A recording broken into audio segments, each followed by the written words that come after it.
Is somebody up there talking?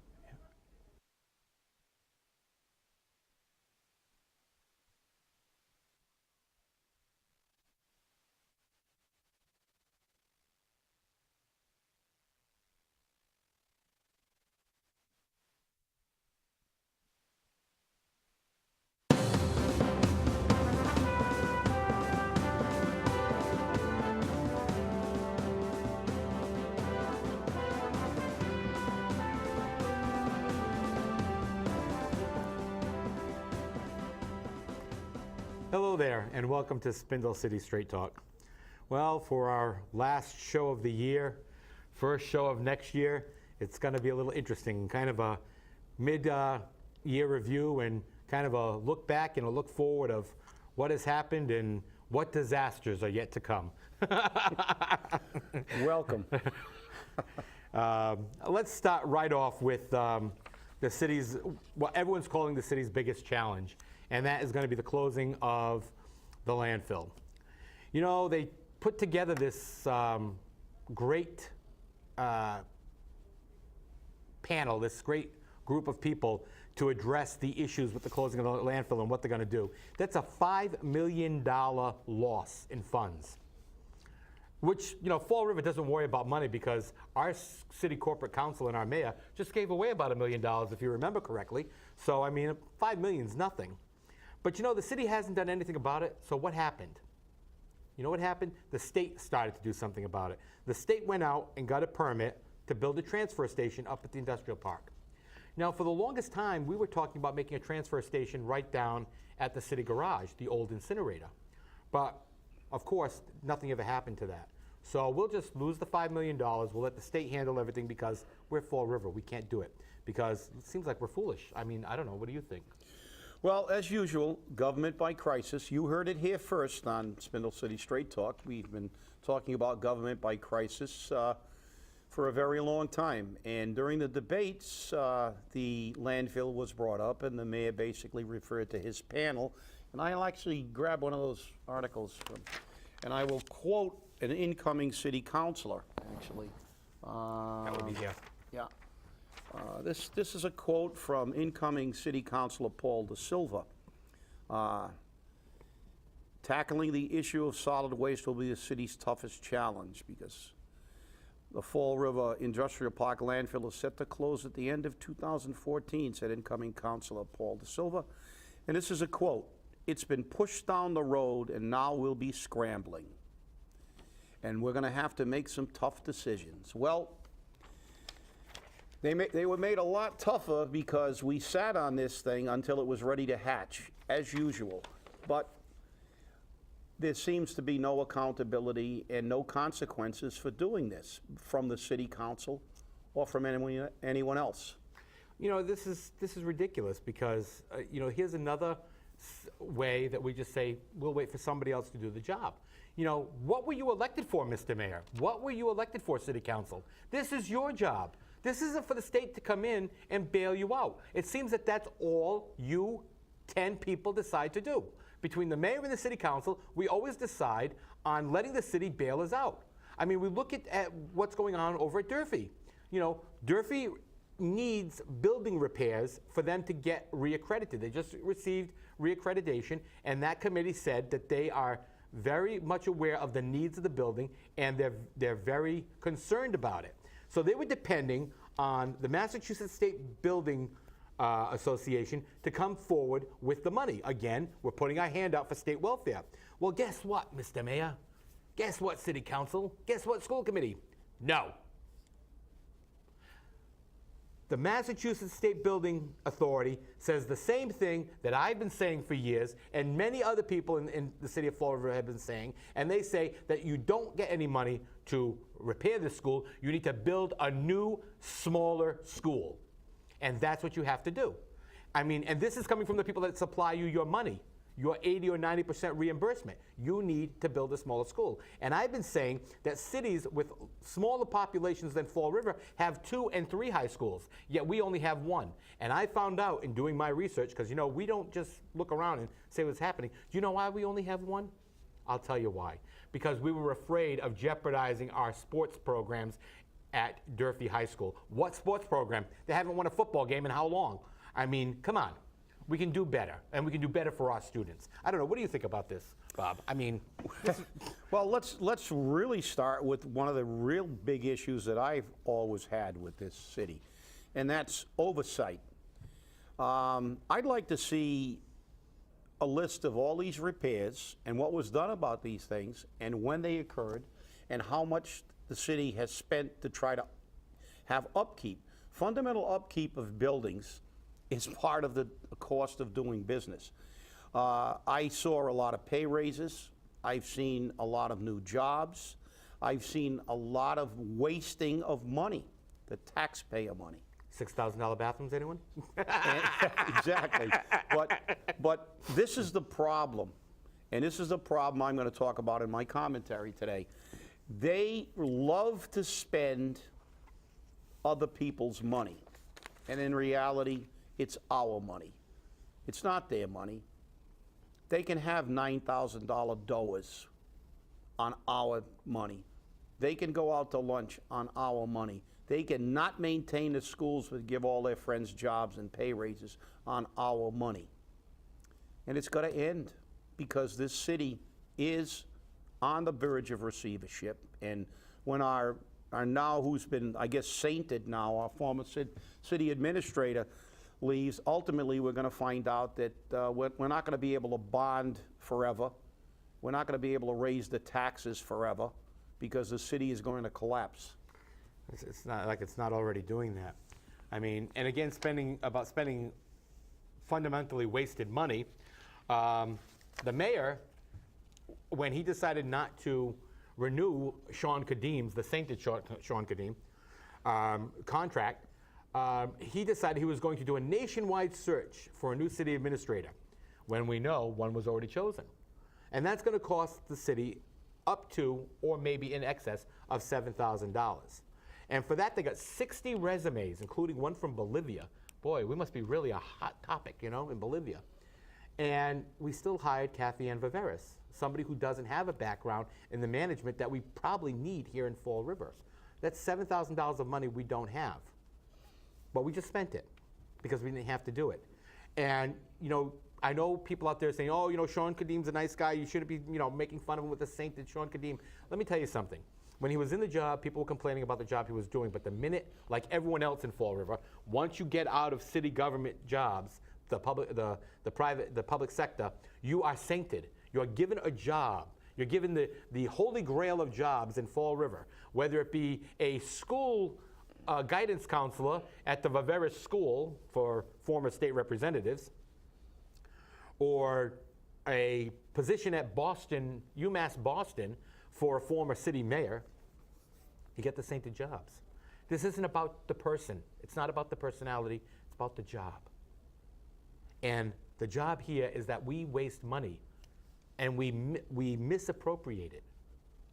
This was $7,000 that didn't need to be spent, but it makes for a good cover story.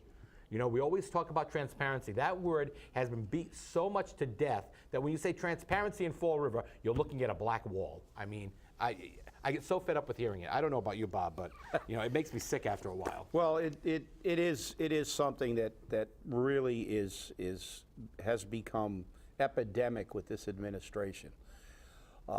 He seems to basically lie about everything. I think everybody knows that Kathy Ann was being looked at for this position before this nationwide search ever occurred. Why did we do it? Because it's not his money. It's our money. At the hell with the taxpayer again. You know, we'll just make it look good. I'll say I'm doing a nationwide search. I'll say I've got a panel on the landfill, but we won't do anything until they close the landfill. I'll have a panel on what we're going to do with the schools, and we won't do anything until they tell us that the school is falling down around us. And you know, it has become epidemic, and I'm frankly tired of listening to excuses for lack of performance. The display put on by our law department, I could get 2 first-year law students that could sound more competent than they did. It was disgraceful, to to say the least. And, you know, it's just, again, the taxpayer that ends up with the burden, and we just can't do this anymore. And hopefully, this new year, people will become more involved, begin to do things, and begin to get rid of some of these people. It's, you know, it truly is sad. And, you know, the year to date for 2013 has been sad for Fall River. It has always been budgeting by crisis, legislation by crisis, and action by crisis, and we need to stop that. But we're looking forward to 2014. And, you know, in a week, we're going to look at a new city council being sworn in. Well, 3 new city councilors anyhow. Those being Paul De Silva, Leo Pelletier, and Jaziel Correa. Leo's no newbie to the city council. He's ornery, he's cantankerous, he's difficult to work with. These are a lot of things people say about him. But you know what? When you pick up the phone and you call Leo about something, it gets done. And that's why the people like Leo, because his constituent services are right there. And as much as he's cantankerous and as much as he's, you know, right out there to say what he has to say, he says it. He speaks straight. You know, Paul De Silva, I think you've got another mayor's rubber stamp. And as for Jaziel, if this is how his term as city council is going to start, what a mistake was made by the voters of Fall River in putting him in the 10th position. He has been made unavailable to the Herald News, to reporters who have called or sent emails and asked him for comments. The Herald News even extended a deadline for him to get his commentary, and he has been unavailable. And I have to say, you know, you're the incoming city councilor. When there's a crisis going on, are you going to say, I'm unavailable? What's so important, Mr. Correa, that you cannot answer the press about what's happening in Fall River? Okay? You ran for this office. You know what the priorities are. You know what you have to do. And telling the press I'm unavailable and I'll make some time when I can for you is unacceptable. And I'm sorry, but if that's how your term of office is going to begin, we're in for a sad review of you at the end of your term. I mean, do you want to disagree with me on this, Bob? I mean, I'm trying to figure this out, you know? Well, it's kind of difficult to even think that he is going to be a voice of the people when, in fact, I think he may be the first city council candidate in the history of this city who was also a spokesman for the incumbent mayor when he was running for office. At the night of the election, he was one of the spokesmen for the mayor. So is that a good thing? Well, you know, I think that as a city councilor, you are working for the people, not the mayor. Is he going to be a mouthpiece for the mayor? I hope not. But it seems as though the way things are going down, he's unavailable for comment. Our sources have said that he had a meeting in Providence. It's amazing how all these meetings occur in Providence. I know. And you know, and just as the Christmas party at the City Hall was catered by a catering company from Rumford, Rhode Island, I guess we don't have anybody in Fall River who caters. But he had a meeting in Providence with the mayor and City Councilor Joe Camara. That's what we got. We have been told that. We're going to try to see if we can corroborate it. But even the fact that somebody is saying this, he's unavailable for comment. He's supposed to be working for the people. He is supposed to be the people's representative. And I think this, again, we see what happens in government. We have a 100% employment rate for politicians and political hacks. Yet for the people of this city, they can't find a job. So I think that we're going to have to take the wait and see attitude, but I'm going to be perfectly frank. I'm not too optimistic. I'm not too optimistic either, because when you look at the city council and the incoming city council, the way it is, let's look at the rubber stamps, okay? The rubber stamps are Pat Casey, your favorite pet. That's a rubber stamp for the mayor. Pat Casey has never once voted against anything a mayor has brought down to the city council. So as you keep moving along, you're looking at Paul De Silva. I think he's going to be another rubber stamp for the mayor. Jaziel Correa, definitely another rubber stamp for the mayor.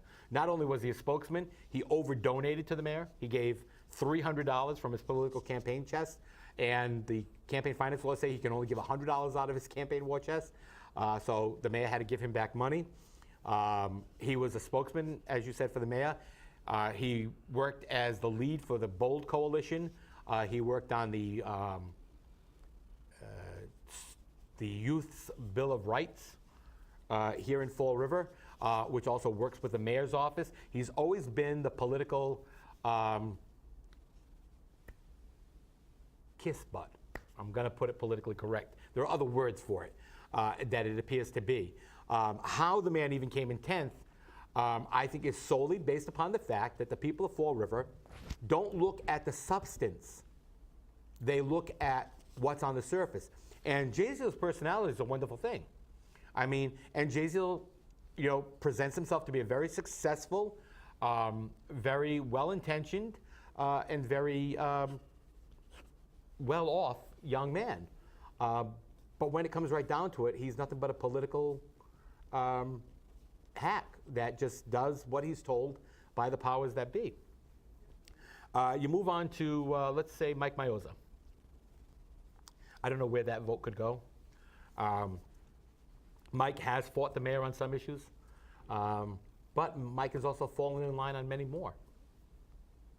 Leo Pelletier, I'm sorry to say it. I mean, Leo has historically been a man that just says what's on his mind, but on the fact that his wife has gotten a job in City Hall from the mayor, I think Leo needs to keep himself in check a little bit and worry about what he says and how he acts. So I think his vote can be very easily swayed towards what the mayor wants. Dan Rigo, I think you're going to get Dan Rigo. I don't think you're going to get anyone else but who Dan Rigo is. And Dan Rigo is an independent, loud, opinionated person, and he's going to make sure that the people know that what he's doing is for you, the people, not for him, not for the mayor, and not for Kathy Ann or anyone else. So, when you're looking at this council, and I mean, Linda Pereira, Linda is Linda. Linda's always been the same way. She's spoken her mind. She's told people what she wants, and she makes it clear. But Linda also knows the political nuances of the game when she has to play nice in the schoolyard. Otherwise, it doesn't go where she needs it to go.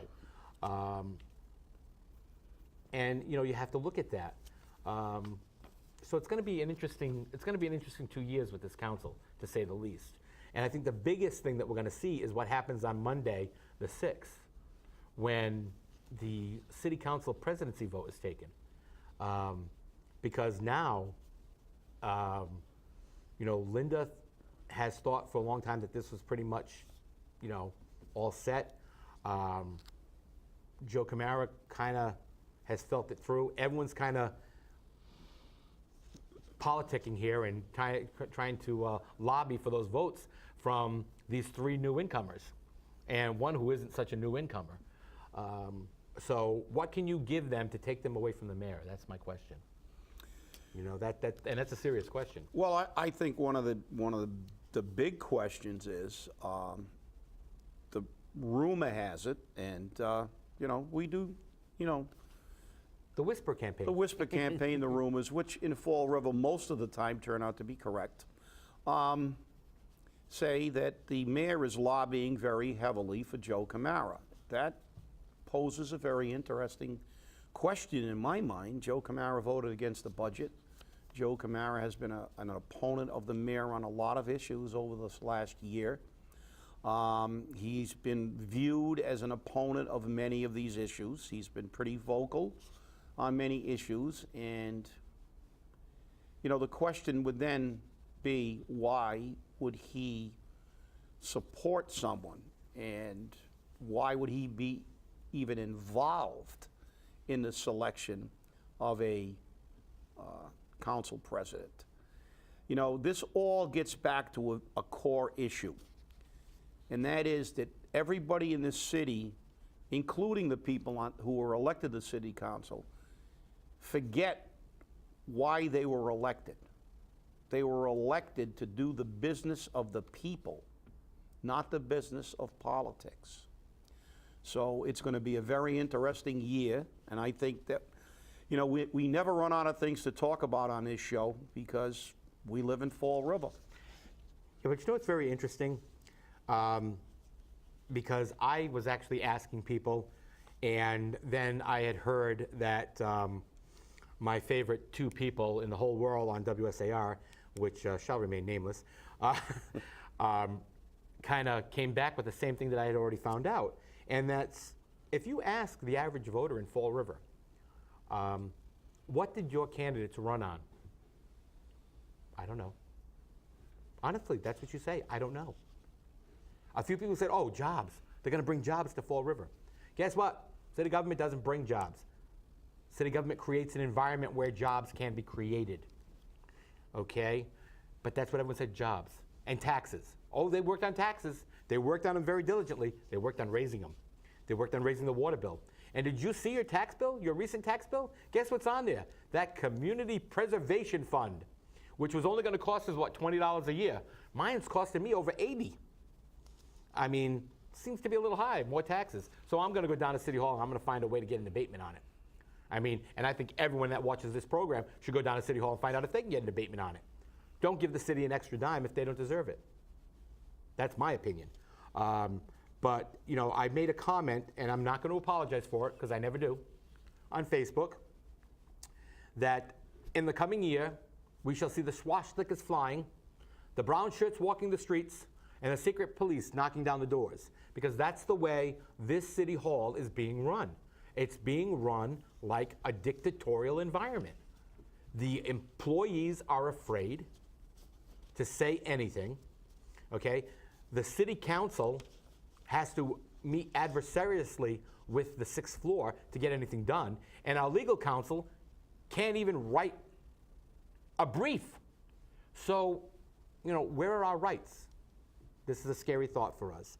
And I have to really say, Fall River is not going the right way. And all I predict for Fall River for the upcoming year is more pain and distress that we're going to have to pay for. And hopefully I'm not going to be looking down the barrel of a receiver coming along. And I think that we need to calm down a little bit and get on to Chipper's choice of commentary. Well, you know, there are so many choices now that we're looking at the end of this year. There have been so many things that have gone on, but I think that we have to look and talk about the perspective that we have in this city. There seems to be a total disconnect between the people who govern this city and the people who live in this city. And I did say this in front of the city council, and I referred to it as a tale of two cities in Charles Dickens.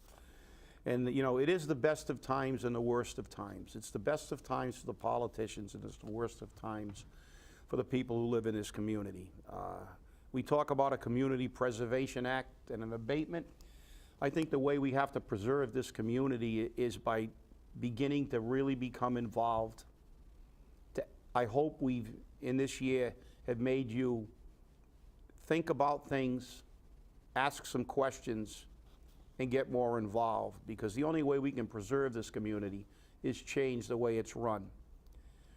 When I see a $9,000 DOA and $20,000 worth of glass being put in a law office because someone likes to have an office that looks like The Good Wife on a television show, and she says it's more professional, and that we should have those doors all over City Hall. Well, guess what? There are some people that $9,000 is about half of what they make for a year that are trying to scrape and make ends meet. When I see $5,000 being spent on a ceiling while we allow a landfill that's going to cost us $5 million to go unaddressed, I just don't understand how the people of this city are still not getting the torches and the pitchforks ready. Because it's inconceivable to me that we can allow this type of government to continue. We really need a revolution. We need a revolt in this city. We cannot have the people who run this government spend more time in Providence and Boston than they do in this community and think that it's okay to paint an office 3 times because someone doesn't like a color.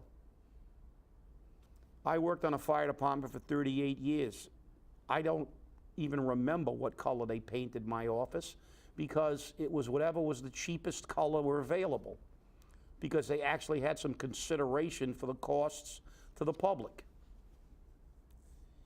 This government, or what I'm loosely referring to as a government that is running this city, has a total disregard for the taxpayer, a total disregard for the plight of the people who are barely making it while they're walking through their $9,000 door to go to Providence and eat at the Capitol Grill and spend more on lunch than some of these people have for a budget for a week's worth of groceries. Is just, I've had it. And I'm going to make 2014 a year where I'm going to do everything I can to start the revolution. You know, Thomas Jefferson said it well. It's the rights of the people. When their government isn't serving the people any longer, it's the rights of the people to revolt against that government. And maybe it's time. Maybe it's time that we revolt against this government. We know from experience, at least Bob does, that trying to have a recall petition to recall your mayor or even your city councilors doesn't work in Fall River, because the legal department of crayons finds a way to color over the paperwork. So, you know, what do you do? What do you do to revolt? What do you do to make it clear to your elected officials that you're not happy? Because we make it clear to them, and I've even heard from people, well, you're just troublemakers. You're just the ones to make a lot of noise. And we need to hear from more people. We need to hear from people that have something to say, and nobody else is saying anything. And that's the problem. When there's 44,000 people in this city registered to vote, and 20% of that number goes out and votes, that means you don't care. Do you care about Fall River? Do you know Fall River has the capability of being a beautiful, profitable, prosperous city, but not with the government we have? We leave it to you to make it happen. So let's make 2014 a year where the people rise up, take back their government, and make Fall River a wonderful place to be. We need to hear from you. We want to hear your thoughts, your comments, bad or good, whatever it may be. Send us a message on Facebook, send us a message via email, make a phone call. We want to hear from you. We know what's going on, we know what's there, but we want to know it from you. So give us your hints. And everyone, have a very happy 2014. And thank you for viewing. Be safe.